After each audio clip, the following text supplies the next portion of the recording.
Hello everyone. In this lecture, we are going to discuss about how to solve differential equations by Laplace transformations. So that differential equation can be any ordinary differential equation or a system of differential equations. So before solving any differential equations by Laplace transformations, we need to know the definition of Laplace transformation, and here it is. You can see Laplace transformation of any function is integration from 0 to infinity e power minus st f of t dt. This is an improper integral. So here are the formulas of Laplace transformation and inverse Laplace transformation. This is the basic definition of Laplace and inverse Laplace transformation. You can see whatever formulas we have here, same formulas are written for inverse Laplace. So Laplace transformation and inverse Laplace transformations have some properties. You can see Laplace transformation properties and inverse Laplace transformation properties are here. Besides these two properties that we use in inverse Laplace transformation, sometimes partial fraction decomposition is also useful. That will help us to solve any problem. So at first, have a look how to solve a differential equation. So to solve a differential equation, at first you need to apply Laplace transformation. Then this differential equation should have some initial condition, so that will be used here. So whenever you are applying Laplace transformation, then you will get an algebraic function for capital Y of S. Suppose you are applying Laplace transformation on Y of t, you will get capital Y of S, small y of t, capital Y of S. So after having capital Y of S, you need to again apply inverse Laplace transformation, and you will get the solution of the ODE, that is the differential equation. So solution will be in terms of time variable t. So the first thing is you will have a differential equation. So besides these formulas of Laplace and inverse Laplace, and besides these properties, you need to also know one specific formula, that is for Laplace transformation of derivatives. Have a look. I have written Laplace transforms of derivatives. So it says that Laplace transformation of any nth derivative function is this one. So suppose we have first derivative. At that time, if we try to have the Laplace transformation of first derivative, then using this formula, we can write this one. For second derivative, its Laplace transformation will be this one. For third derivative, similarly, we can write. Okay. So this is for f of t. Sometimes we may have y of t, x of t. Okay. So for any derivative of y function, any derivative of x function can be here. So you can just write the same formula. So based on these formulas, we can now think about solving differential equations. So here we have a differential equation, that is y double prime of t plus y of t equals e power t with this initial condition. Initial condition is y of 0 equals 1 and y prime of 0 equals minus 2. So this is our differential equation.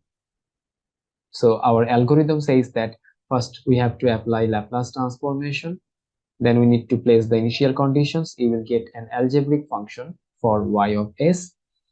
Then after having y of s, you need to apply inverse Laplace transformation.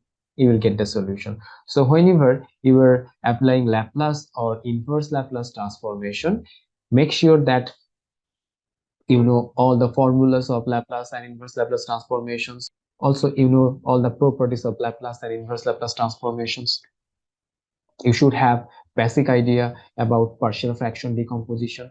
Then you can solve ordinary differential equation nicely. So we have a differential equation here. Now we are applying Laplace transformation on both sides. That is Laplace transformation of y double prime of t plus y of t equals Laplace transformation of e of t. This is done here. So Laplace transformation follows linearity property. That means the summation terms can be separated. So that's why Laplace transformation of second derivative, Laplace transformation of the main function equals Laplace transformation of e power at.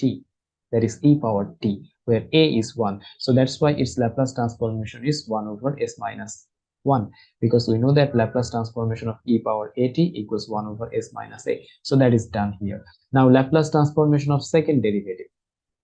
Have a look. Laplace transformation of second derivative is this one. That's why we have written here that quantity.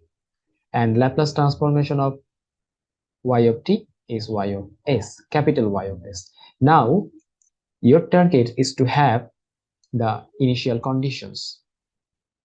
So our initial values are y of 0 equals 1 and y prime of 0 equals minus 2. So that is plugged here, and you have capital Y of s. So this is our target. At first we need to have capital Y of s, then we can apply inverse Laplace transformation. So we have found capital Y of s. Now apply inverse Laplace transformation on both sides. So Laplace transformation of any function y of t is capital Y of s. That means Laplace transformation of any function y of t is capital Y of s. Now inverse Laplace transformation of capital Y of s is small y of t. So that is written here. Inverse Laplace transformation of capital Y of s is small y of t, and small y of t is the solution of the given differential equation. So the left side is done. Now have a look on the right side. If we have a look on the right side function, so this can be decomposed by partial fraction. So it is going with partial fraction type 3. Here we have linear term and quadratic term. So this can be written by this way: a over s minus 1 plus bs plus c over s squared plus 1. Now apply the technique of partial fraction decomposition. I am not going into details of this one. So if we apply partial fraction decomposition, we will have a, b, and c. Now input a, b, and c. So a is 1 over 2, b is 1 over 2, and c is minus 5 over 2. So this part is written in two segments here. You can see there are two segments here. So by using partial fraction decomposition, we have easily found these segments. Now we can apply inverse Laplace transformation here. So inverse Laplace follows linearity property. Here we have summation subtraction terms, so all terms are separated, and now the constants can also be pulled out. So you can see that the constants are pulled out here: 1 over 2, 1 over 2, 5 over 2. Now 1 over s minus 1, inverse of 1 over s minus 1 is e power t. S over s squared plus 1, that is cosine t. 1 over s squared plus 1, it is sine t. So all these are going with the formulas. Okay, so this is the solution of the differential equation. So this is how you can solve a single differential equation. Now we will have a look on system of differential equation, which is also known as model. So you can see that there are two differential equations are here: dx dt, dy dt. Dx dt means x prime of t, dy dt, that is y prime of t. At the same time, initial values are also given. So we have to solve this differential equation by Laplace transformations. So how we can do that? Again, the process is same.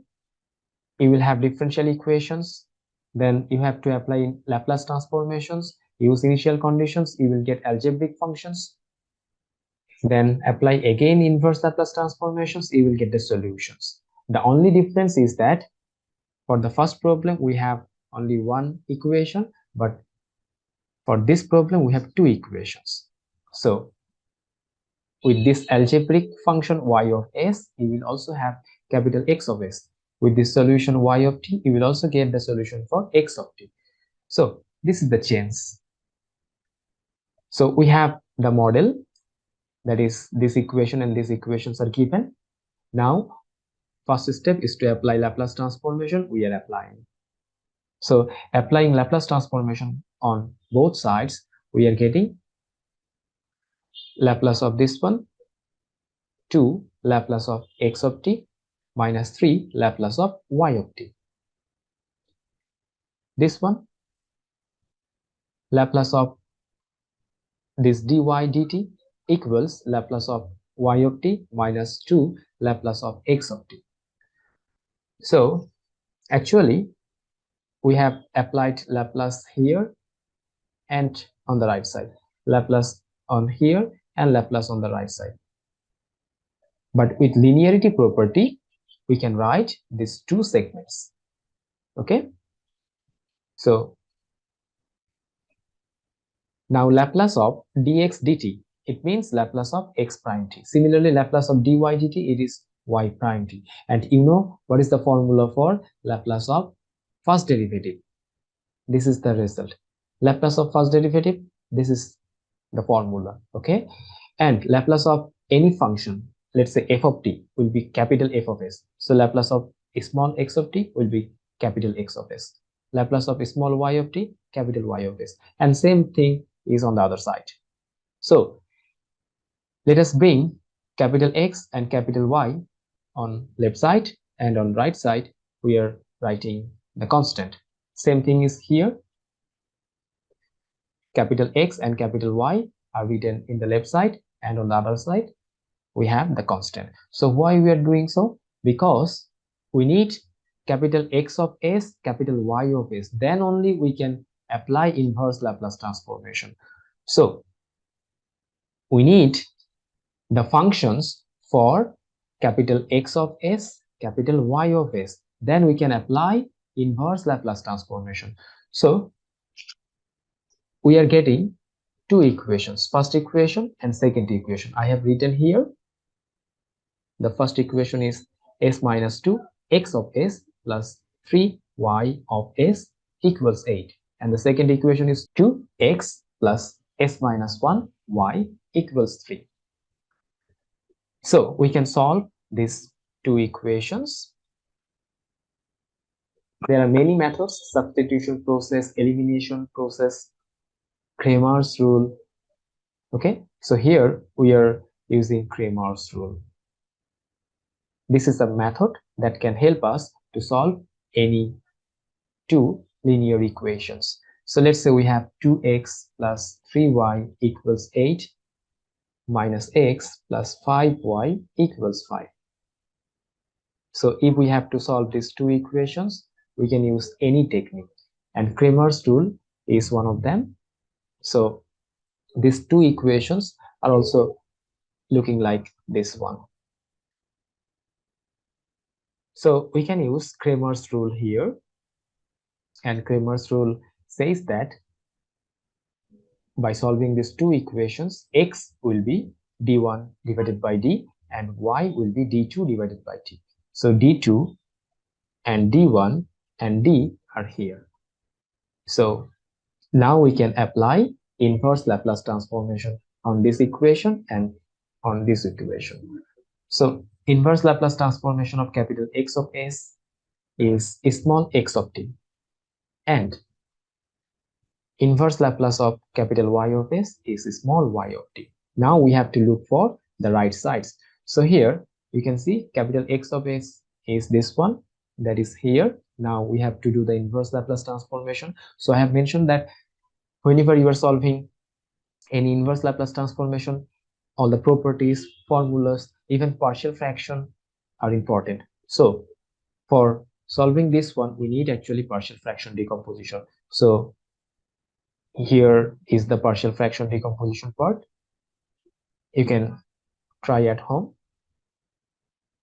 I have written here directly. So here inverse Laplace of this 8s minus 17 over s plus 1 times s minus 4 can be written as inverse Laplace of 5 over s plus 1 plus 3 over s minus 4. This is by using partial fraction decomposition. And now 5 is constant, that can be pulled out. 3 is constant, that can be pulled out. Inverse Laplace follows linearity property, so these summation terms can be separated. Now 1 over s minus a, that is e power at. So here s minus 1, e power minus 1t. And here 1 over s minus 4, e power 4t, e power at. That is the formula. And 3 and 5 are the constant. So we have found the solution for x. Similarly here, inverse Laplace of this term, again by partial fraction decomposition, we can write this 5 and 2 are pulled out. 1 over s minus minus 1, that is e power minus 1t. 1 over s minus 4, e power 4t. So this is how we can solve differential equations. So I hope this short video will help you to understand just the insights of how to solve differential equations by Laplace and inverse Laplace transformations. That's all for today. Thank you.